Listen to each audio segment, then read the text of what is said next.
શ્રીનાને બરાબર લાવો કેમેરાની સામે. શ્રીનાને કેમેરાની સામે લાવો. Very good, very good. બીજલબેન, શ્રીના બંનેને ખૂબ ખૂબ અભિનંદન.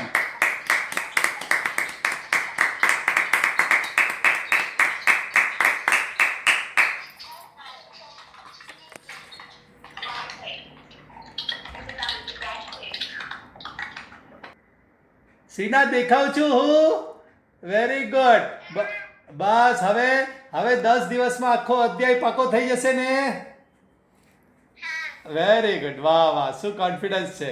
બસ તમને, બીજલબેન, પ્રતીકભાઈને અને ઘરના પૂરા પરિવારને અભિનંદન કે આ દીકરીની અંદર ખૂબ સુંદર સંસ્કાર નાખ્યા છે.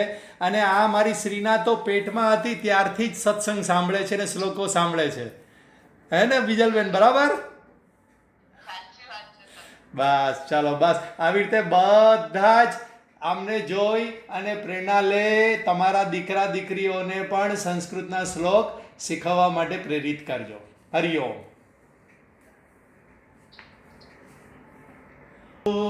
સહનૌ ભુનક્તુ સહ વીર્યં કર્વાવહૈ તેજસ્વિનાવધીતમસ્તુ મા વિદ્વિષાવહૈ. ઓમ શાંતિ શાંતિ શાંતિ. હરિ ઓમ. શ્રી ગુરુભ્યો નમઃ. હરિ ઓમ. આજનો વિષય છે તત્વજ્ઞાન. તત્વજ્ઞાનને આત્મજ્ઞાન અથવા પરમાત્મ જ્ઞાન પણ કહેવાય છે. ગઈકાલે કરેલી વાતનું હવે પછીના 5 વર્ગની અંદર કન્ટિન્યુએશન આવશે. ગઈકાલે કરેલી ભગવત તત્વની વાતમાં પ્રથમ તત્વ, પરતત્વ, બ્રહ્મ તત્વ, પરમાત્મા, પરમેશ્વર, શિવ તત્વ, તેના જ્ઞાનને તત્વ જ્ઞાન કહેવાય છે. પર એટલે શ્રેષ્ઠ. આખા જગતમાં શ્રેષ્ઠ જ્ઞાન હોય તો તે આ પરબ્રહ્મ પરમાત્માનું જ જ્ઞાન છે. આ બરાબર સમજી અને એ તરફ બધા મંડી પડજો. લક્ષણ ગઈકાલે આપણે જોયા હતા પરમાત્માના. કારણ કે કોઈ વસ્તુના લક્ષણ ખબર હોય તો એ તરફ આપણે જલ્દીથી જઈ શકીએ. અરૂપ છે, નિર્ગુણ નિરાકાર છે, અવ્યક્ત છે અને સચ્ચિદાનંદ સ્વરૂપ છે.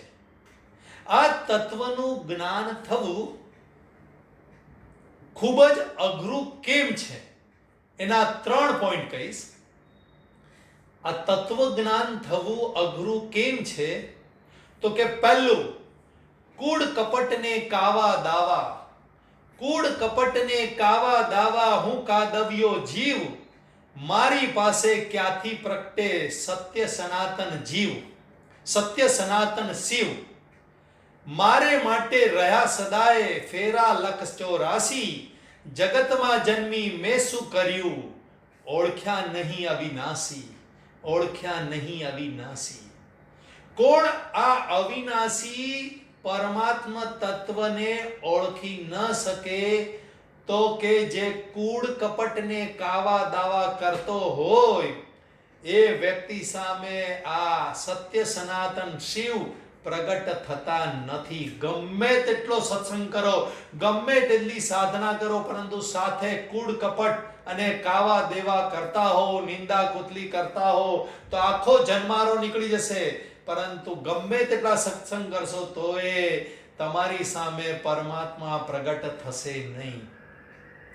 બીજો પોઈન્ટ, વાસ્તવમાં આ તત્વજ્ઞાન અઘરું કેમ છે એના પોઈન્ટ ચાલે છે. વાસ્તવમાં નિર્ગુણ નિરાકારનું વર્ણન થઈ જ ન શકે.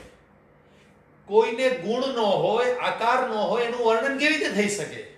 તો પછી જે કંઈ પણ વર્ણન થાય છે તે ગુણોનું જ થાય છે. પણ જો નિર્ગુણને લક્ષ્યમાં રાખી અને વર્ણન થાય તો તે નિર્ગુણ તત્વનું જ વર્ણન છે. આ વાત આજે સમજશો અહીંયા પણ. અને ત્રીજું, પાછું વર્ણન કરનારી સામગ્રી ઇન્દ્રિય, વાણી, મન, બુદ્ધિ, આ સર્વ માયિક છે, જડ છે. આ જડ સામગ્રી ચેતનને કેવી રીતે વર્ણવી શકે? જેમ જડ પથ્થર આપણને વર્ણવી ન શકે એવી રીતે આ જડ ઇન્દ્રિયો, મન, બુદ્ધિ એ ચેતન તત્વ અંદર રહેલા પરમાત્મા તત્વને ન વર્ણવી શકે, માટે પણ અઘરું છે. તો શું વર્ણન શક્ય નથી? શક્ય છે. પરંતુ કોઈ વસ્તુને અઘરી છે એમ સમજી લો તો આપણે વધારે સાવધાનીથી, વધારે પ્રયત્નથી આપણે એના તરફ વળીએ છીએ. સમજો કોઈ કે નહીં, અરે યાર હિસ્ટ્રીનું પેપર તો બહુ હાર્ડ હોય છે, મારા માટે તો હિસ્ટ્રીનું પેપર બહુ હાર્ડ હોય છે, એટલે આપણે વધારે સિરિયસલી મહેનત કરીએ. તો એવી જ રીતે તત્વજ્ઞાન મેળવવા માટે આ અઘરું પડે છે, માટે આપણે બરાબર સમજવું પડે. પરમાત્મા તત્વને સમજવા માટે બે પ્રકારના વિશેષણો હોય છે, એક વિધેયાત્મક અને એક નિષેધાત્મક. તમારે પરમાત્માનું વર્ણન કરવું હોય તો વિધેયાત્મક વિશેષણો કયા હોય? તો કે સત, ચિદ અને આનંદ. બસ આટલું સમજો એટલે સીધે સીધું પરમાત્માનું વર્ણન. પરમાત્મા કેવા છે? બ્રહ્મ કેવું છે? તો કે સત, ચિદ અને આનંદ સ્વરૂપ છે. આ થયા વિધેયાત્મક લક્ષણો કે વિધેયાત્મક વર્ણન. અને નિષેધાત્મક વર્ણન એટલે અભાવ બતાવીને, પરમાત્મામાં શું નથી એ બતાવીને પરમાત્માનું વર્ણન. તો પરમાત્મા નિરાકાર છે, કેમ? તો કે એમાં આકાર નથી. નિર્ગુણ છે, અવ્યય છે, અવિનાશી છે. આવી રીતે પણ પરમાત્માનું વર્ણન થાય. તો જો એક જ બરાબર વર્ણન આપણે સમજી લઈએ તો પણ તત્વજ્ઞાન થઈ જાય છે. સચ્ચિદ આનંદ પણ જો સમજી લેશું તો નિત્ય નિરંતર આપણે આનંદમાં સ્થિત થઈ જશું. અને આ જ કારણથી મોટા મોટા સંતોએ મહાન ત્યાગ કરી અને આ સચ્ચિદાનંદ પરમાત્માને સમજવા માટે જીવન ખપાવી નાખ્યું છે. વાર્તા નંબર 1. કોલેજમાં સ્વામી રામતીર્થ ભણતા હતા અને એમની તીવ્ર બુદ્ધિ હતી. પ્રિન્સિપાલ બહુ ખુશ થયા અને છેલ્લું વર્ષ હતું કોલેજનું. પ્રિન્સિપાલે કહ્યું કે તું હવે વિલાયત ભણવા જાય એવી મારી આશા છે, અને તું જો વિલાયત ભણવા જશે તો ICS થશે અને બહુ મોટી સરકારી પોસ્ટ તને મળશે. રામતીર્થે કહ્યું કે માફ કરજો સાહેબ, મારી બુદ્ધિ દ્વારા તો મારે અમરતાનું જ્ઞાન મેળવવું છે અને દેશ બાંધવોની સેવા કરવી છે, માટે મારે મારી બુદ્ધિને સરકારને વેચવી નથી. અને રામતીર્થ મહાન સંત થઈ ગયા, આત્મજ્ઞાની બની ગયા. જે એમણે કોલેજ દરમિયાન નિશ્ચય કર્યો હતો અને એ નિશ્ચયમાં અડગ રહ્યા અને એ તરફ નીકળી પડ્યા બધું ત્યાગ કરીને, તો એ આત્મજ્ઞાન મેળવીને મહાન સંત થઈ ગયા. માટે આપણે પણ રામતીર્થની જેમ મનમાંથી સંસારનો ત્યાગ કરી અને અહીં આજે સાંભળવું પડશે. એક ચિત્ત થઈ અને બધા હવે બેસી જાઓ, કારણ હવે તત્વજ્ઞાનનું વર્ણન થાય છે, પરમાત્મા તત્વનું વર્ણન થાય છે, જેના માટે તમારો અને મારો જન્મ થયો છે. માટે મનમાંથી સંસારને, સ્વજનોને બધાને મૂકી અને હવે એક ચિત્તથી સાંભળજો. પહેલું છે સત તત્વ. પરમાત્મા કેવા છે? સત તત્વ છે. સત એટલે શું? છાંદોગ્ય ઉપનિષદમાં કહ્યું છે, સદૈવ સૌમ્ય ઇદમગ્ર આસિત એકમેવા દ્વિતીયમ. આ સત તત્વ કેવું છે? તો કે સત એવ અગ્રે, સૃષ્ટિની પહેલા પણ હતું. આ સત તત્વ એટલે બ્રહ્મ તત્વ સૃષ્ટિની પહેલા પણ હતું, સૃષ્ટિ અત્યારે છે ત્યારે પણ છે, અને સૃષ્ટિનો પ્રલય થઈ જશે પછી પણ એ સત તત્વ રહેશે, બ્રહ્મ તત્વ રહેશે જ. જેવી રીતે જાગ્રત અવસ્થામાં પણ હું છું, સ્વપ્નમાં પણ હું છું અને સુષુપ્તિમાં પણ હું છું, તે એ જ સત્તત્વ હું છું. બીજું, ત્રિકાલે અપી તિષ્ઠતિ ઇતિ સત. ત્રણે કાળે જે રહે છે એ સત છે. જેનો જન્મ નથી અને જેનો જન્મ ન હોય એનું મૃત્યુ ન હોય, અમર જ હોય.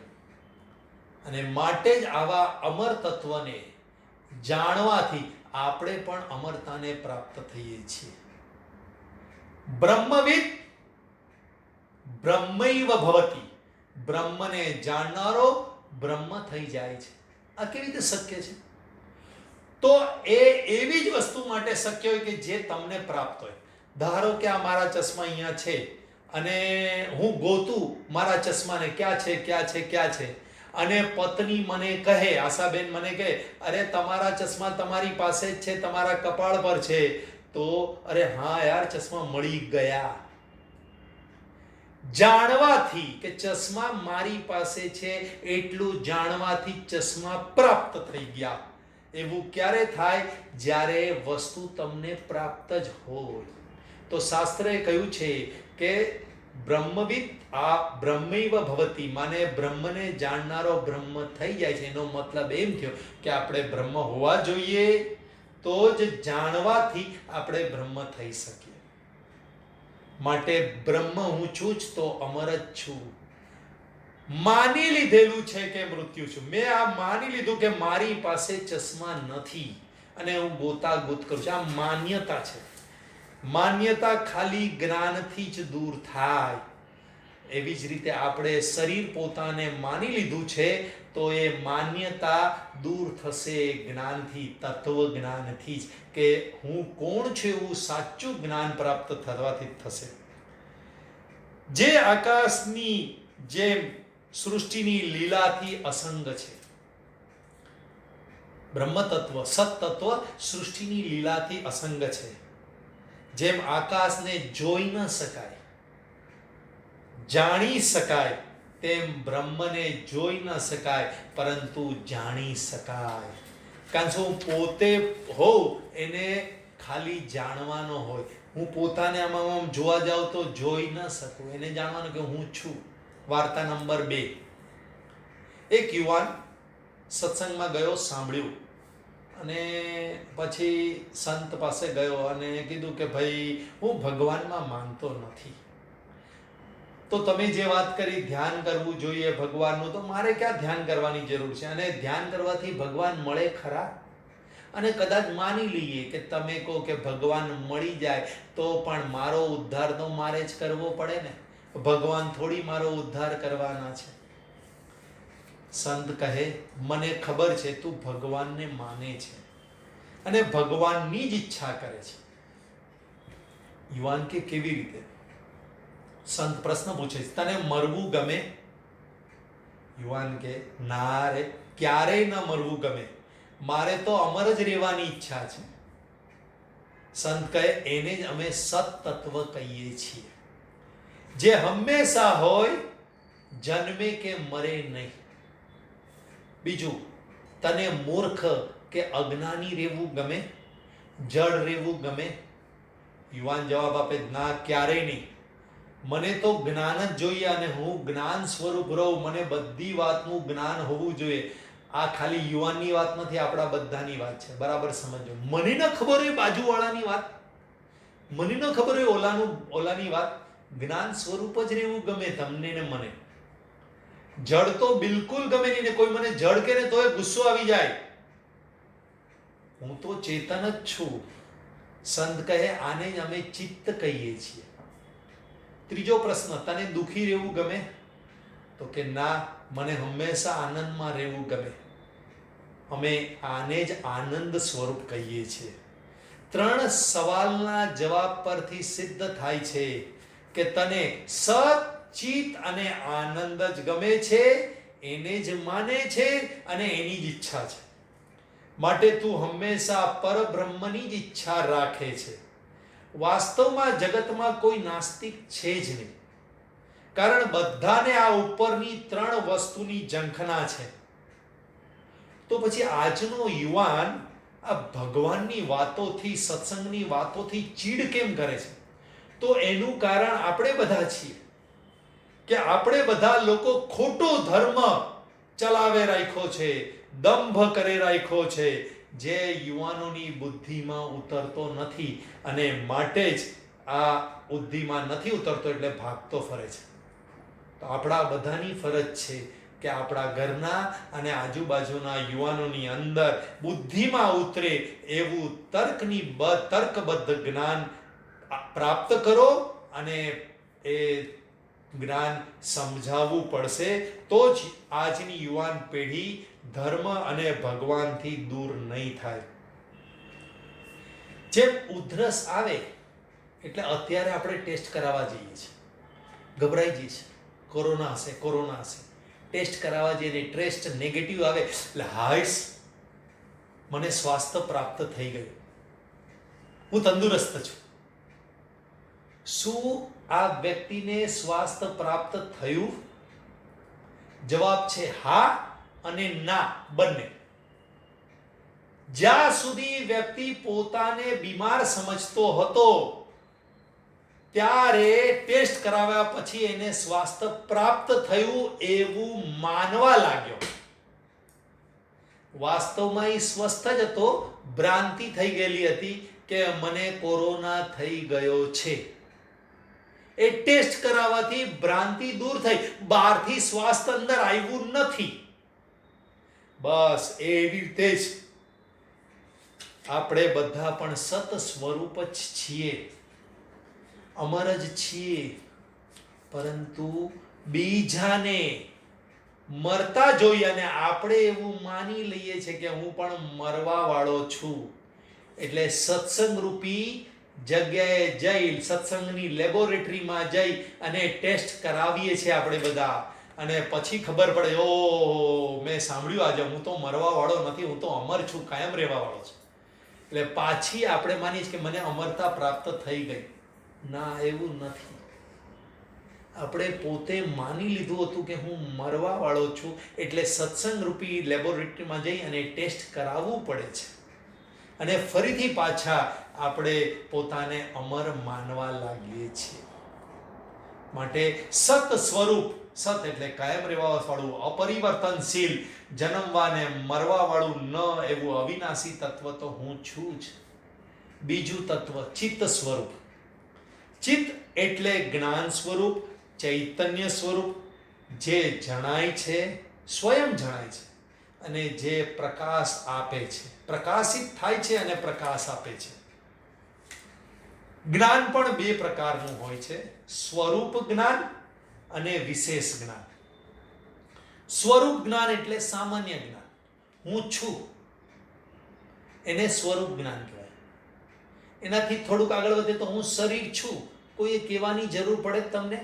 ના, તમારા વર્તન પરથી જ ખબર પડી જાય કે તમે કે હું શરીર છીએ એવું માનીએ છીએ. આ સામાન્ય જ્ઞાન છે. હું અજ્ઞાની છું, ખબર પડી જાય. તમે કોઈ કહેતા નથી હું તો અજ્ઞાની છું, ના, ખબર પડી જ જાય. આ હંમેશા જણાવે છે, અંદરથી જ જણાવે છે, એટલે એને કહેવાય સ્વરૂપ જ્ઞાન. જેવું તમે પોતાને માનો છો એવું અંદરથી જ જણાવાઈ જાય છે. કોઈએ જણાવવાની જરૂર પડતી નથી. હું છું એવું કોઈ જણાવે છે? ના, મને ખબર તારે જણાવવાની જરૂર નથી. હું શરીર છું એવું કોઈ જણાવ્યું? નાનપણથી મમ્મી કીધું તું શરીર છે, તું શરીર છે, તું શરીર છે એટલે પાક્કું થયું?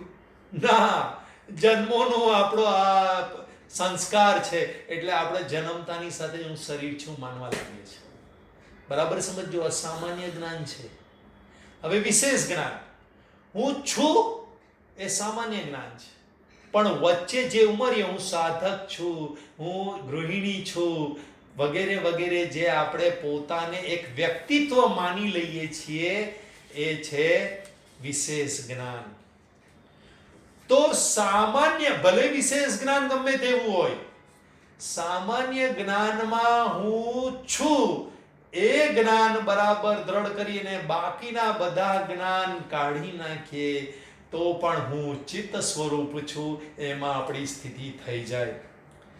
જાણનારો જળ પથ્થર ન હોઈ શકે, ચેતન જ હોય. હું આ બધું જાણું છું, સામાન્ય જ્ઞાન અને વિશેષ જ્ઞાન. માટે હું કોણ છું? ચેતન છું. તો હું કોણ છું એ જ્ઞાન થઈ ગયું કે હું તો ચેતન સ્વરૂપ છું. માટે ચૈતન્ય સ્વરૂપ છું, ત્રણેય અવસ્થાને જાણનારો સાક્ષી છું. પરંતુ ફરીથી આ હું ચિત્ત સ્વરૂપ છું એ પણ અઘરું પડે છે અને આપણે બીજામાં સુખ શોધવા જઈએ છીએ. કામ વાસના જેવો રોગ નથી, કામ વાસના જેવો રોગ નથી, મોહ જેવો કોઈ શત્રુ નથી, ક્રોધ જેવો કોઈ અગ્નિ નથી, ને જ્ઞાન જેવું કોઈ સુખ નથી. આજે જો સચ્ચિદાનંદ સ્વરૂપનું જ્ઞાન પ્રાપ્ત થઈ જાય તો આનંદ સ્વરૂપમાં સ્થિત થઈ જાય, એના જેવું કોઈ સુખ નથી. જેમ ભોજન પીરસાય નહીં, આ ઉદાહરણ બરાબર સમજજો, આપણા રોજનું ઉદાહરણ છે. જેમ ભોજન પીરસાય નહીં ત્યાં સુધી ભાણા પર બેઠા છતાંય વાતો કરે રાખીએ, ગપ્પા મારી રાખીએ. જેવું ભોજન પીરસાય કે તરત જ આપણે ખાવા માંડીએ છીએ, પછી 4-5 કલાક સુધી પચાવીએ છીએ અને પચાવ્યા પછી સ્ફૂર્તિ અને શક્તિથી આપણને આનંદ પ્રાપ્ત થાય છે. તેવી જ રીતે અત્યારે હવે જ્ઞાન પીરસાયેલું છે એટલે વાતો ચીતોને બીજે ધ્યાન આપવાનું બંધ. આપણે પણ રસોડામાં બેઠા હોય ને ભોજન પીરસાઈ ગયું હોય એટલે ઘરના મેમ્બર કે હવે મોબાઈલ પર વાત કરવાનું બંધ કરો, બાજુ પર મૂકો મોબાઈલ અને ખાવામાં ધ્યાન આપો. એવી જ રીતે જ્ઞાન અત્યારે પીરસાયેલું છે, એને ગ્રહણ કરવામાં ધ્યાન આપો. પછી ભોજન કર્યા પછી શું કરવાનું? 4 થી 5 કલાક પચાવવાનું. તો એવી જ રીતે જ્ઞાન થઈ ગયા પછી મનન કરો અને એને પચાવો, અને પછી સત્તા એટલે શક્તિ ને સ્ફૂર્તિ આવશે એટલે મનના દોષો સામે લડવાની શક્તિ તમારી અંદર આવશે અને અંતે આનંદ સ્વરૂપમાં સ્થિત થઈશું. વાર્તા નંબર 3. અર્જુન યુદ્ધમાં દ્રોણાચાર્ય સામે આવ્યો. હવે અંદર લાગણી તો હોય અર્જુનને કે આ મારા ગુરુ છે, પરંતુ હવે સામને સામને થઈ ગયા છે. એટલે દ્રોણાચાર્યજી તો એના ગુરુ હતા, એટલે વિદ્યામાં તો એનાથી શ્રેષ્ઠ હતા. શ્રેષ્ઠમાં શ્રેષ્ઠ બાણ ચલાવી રહ્યા હતા અર્જુનની સામે. અર્જુન બધા બાણ તોડી રહ્યો હતો, એના કાપી રહ્યો હતો, વચ્ચે અડધેથી જ એના બાણ કાપી રહ્યો હતો. અને પછી જ્યારે અર્જુન બાણ મારે ત્યારે એવી રીતે બાણ મારે કે દ્રોણાચાર્યજીને વાગે ને એના રથને વાગે, એના તીરને વાગે, એના ઉપરની ધજાને વાગે, વગેરે વગેરે. કેમ? તો કે ગુરુ છે, ગુરુની હત્યા ન કરવાની. એટલે દ્રોણાચાર્યજીએ કહેવું પડ્યું, હે અર્જુન, મેં રાજ દરબારના ભોગ ભોગવવામાં વર્ષોનો સમય વેડફી નાખ્યો. સતત અભ્યાસ ન કરવાથી હું તારો ગુરુ હોવા છતાં, તારાથી શ્રેષ્ઠ જ્ઞાન હોવા છતાં મારી શક્તિ અને જ્ઞાન ક્ષીણ થઈ ગયું. અને અર્જુન, તું મારો શિષ્ય હોવા છતાંય ગુરુકુળના સમયથી હું તને જ્ઞાન આપતો, રાતના તું જ્ઞાનનો અભ્યાસ કરતો. આ 12 વર્ષના વનવાસ દરમિયાન અને 1 વર્ષના અજ્ઞાતવાસ દરમિયાન પણ તે જ્ઞાન સાધના ચાલુ રાખી. ખૂબ સંઘર્ષો કર્યા, પરંતુ અભ્યાસ બંધ નહીં કર્યો અને તેનાથી તારી શક્તિ વધી ગઈ.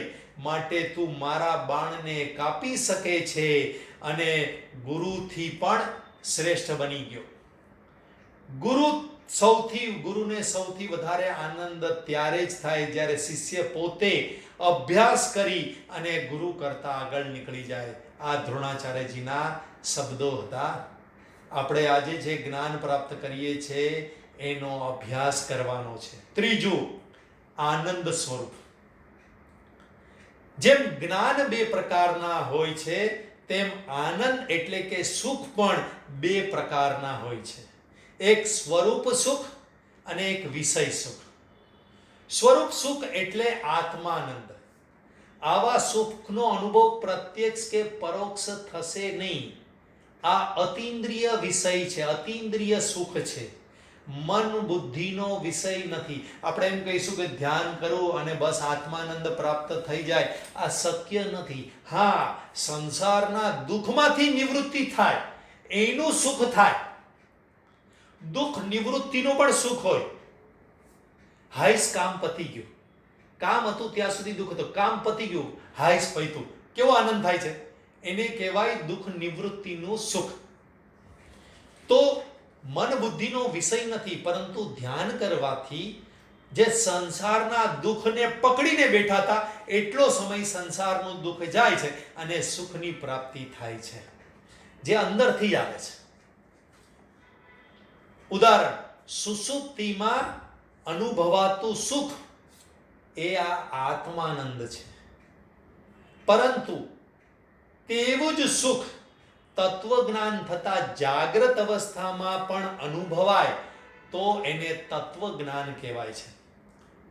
સુષુપ્તિના સુખનું એક નેગેટિવ પોઈન્ટ છે કે સુષુપ્તિનું સુખ અતિન્દ્રિય ભલે હોય, કોઈ ઇન્દ્રિયથી નથી થતું સુખ. આપોઆપ સૂઈ ગયા, સુષુપ્તિમાં ગયા, કોઈ ઇન્દ્રિય કામ નથી કરતી, કોઈ મન નથી કામ કરતું, કોઈ બુદ્ધિ નથી કામ કરતું, અને છતાંય સુખ પ્રાપ્ત છે. ભલે એ અતિન્દ્રિય છે, પરંતુ ઉદય અને અસ્ત વાળું છે. રાતના જેટલો સમય સુવો તેટલો સમય સુખ, ઉઠો એટલે પાછું એ સુખ જાય. જ્યારે તત્વજ્ઞાન પછી, એટલે કે આ સચ્ચિત અને આનંદને બરાબર સમજી લેશું કે આનંદ મારી અંદર જ છે, એ બરાબર સમજી લેશું તો એ અનુભવાતું સુખ સ્થિર છે, નિત્ય છે અને અવિનાશી છે. એનો નાશ એકવાર જ્ઞાન થઈ ગયું પછી એનો નાશ થતો નથી. વૈરાગ્ય, સત્સંગ, ભજન અને અભ્યાસથી આ સચ્ચિદાનંદ સ્વરૂપનું જ્ઞાન પ્રાપ્ત થાય છે. બીજું સુખ છે વિષય સુખ, જે મનુષ્યોને જ્યારે ઈષ્ટ વિષય એટલે કે મનગમતો વિષય પ્રાપ્ત થાય ત્યારે ક્ષણિક અનુભવાતું સુખ એને વિષય સુખ કહેવાય છે. જે ભોગ, ધન અને પ્રિય વ્યક્તિના સહવાસથી મળતું સુખ છે તે આભાસિત સુખ છે, માટે જ થોડો સમય હોય. ભાસ હોય ને થોડોક સમય હોય, કાયમ માટે ન હોય. સ્વાનુભવની મજા કોઈને કહેવામાં નથી હોતી. સ્વાનુભવની મજા કોઈને કહેવામાં નથી હોતી. અસલ વસ્તુની ખૂબી એની છાયામાં નથી હોતી. અસલ વસ્તુની ખૂબી એની છાયામાં નથી હોતી. આપણે છાયાનું સુખ બહુ મેળવ્યું. વિષય સુખ એ છાયાનું સુખ છે. હવે અસલ વસ્તુનું સુખ આ ધ્યાન રોજ કરશું, અભ્યાસ રોજ કરશું, મનન રોજ કરશું તો ચોક્કસ પ્રાપ્ત થશે. આમ આજે જે વાત કરી, અરૂપ પરમાત્મા પરમેશ્વર બ્રહ્મ તત્વની વાત કરી, જે સત છે એટલે કે હું નિત્ય નિરંતર અવિનાશી મૃત્યુથી પર છું એવો અમર તત્વ છું. આટલું આપણે કન્ટિન્યુઅસ આપણી પોતાની જાતને પણ બોલતા રહેશું તો પણ આપણને અંદરથી આનંદનો જરો સ્ફૂરશે. ઘણી વાર તમે કીધું કે ખોટું ખોટું કરો તો એ સાચું પછી આપણે થવા લાગીએ છીએ. તે સ્વયં જણાય છે.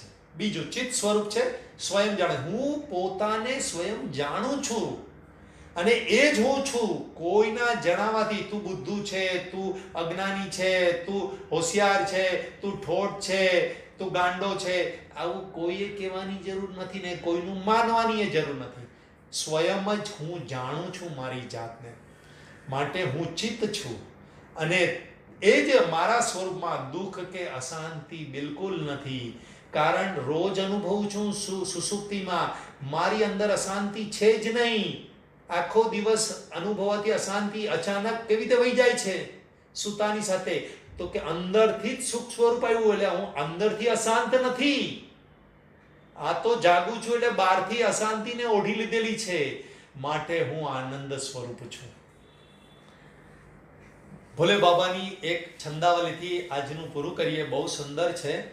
જબ તક ન જાને તત્વ કો, जब तक न जाने तत्व को सुखी कोई होता नहीं.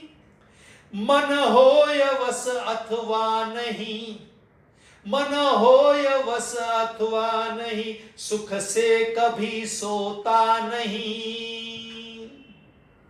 जो जान लेता तत्व को संसार से सो जाय है, ले होता तुरंत ही है सुखी, मर से अमर हो जाय है. તત્વને જાણશું નહીં ત્યાં સુધી સુખી થઈ શકશું નહીં. જન્મો નીકળી જશે, બીજા જન્મે પણ આ જ કરવાનું છે. મન વશમાં થઈ ગયું તોય સુખી નથી થવાના, કે મન વશમાં ન હોય તોય કઈ ફિકર નહીં કરવાની. કારણ શું? મનને વશમાં રાખીને કઈ આત્માનંદ પ્રાપ્ત કે તત્વજ્ઞાન પ્રાપ્ત થવાનું નથી. તત્વને જાણી લે એ સંસારથી સૂઈ જાય. જેવી રીતે આપણને સુસુપ્તિ કેવી ગમે છે અને એમાં જ સાચું સુખ છે. આપણે રોજ સુસુપ્તિમાં જવા માંગે છે, તો આખો દિવસ સુસુપ્તિમાં રહેવું હોય, સંસાર से सो जाना है तो तत्व को जान लेना है અને મરશે અમર હો જાएंगे. ઓમ પૂર્ણમદ પૂર્ણમિદં પૂર્ણાત પૂર્ણમુદચ્યતે પૂર્ણસ્ય પૂર્ણમાદાય પૂર્ણમેવાવશિષ્યતે. ઓમ શાંતિ શાંતિ શાંતિ. હરિ ઓમ. શ્રી ગુરુભ્યો નમઃ. હરિ ઓમ.